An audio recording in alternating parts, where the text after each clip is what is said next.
സലാം പറഞ്ഞ ഷജർ ചെയ്ത പുണ്യം നേടാൻ ആയുസ് കൊല്ലും ഇവന് മതിയാവുകില്ല നബി.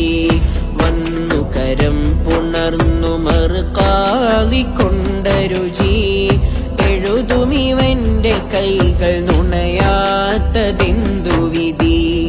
നിത്യം ഹറാം പെയ്തിറങ്ങും കൽബിലങ്ങ് നോക്കുമോ, സത്യം പറഞ്ഞിടാത്ത നാവിൽ മദ്ഹ് വേരുറയ്ക്കുമോ. കാരുണ്യദായകരെ കനിവിൻ തണൽ മരമേ, ഈ മരുഭൂവിലൊന്ന് കുളിര് വീശുമോ. വരികളിതൊന്ന് വെറുതെ കേട്ട് നോക്കുമോ.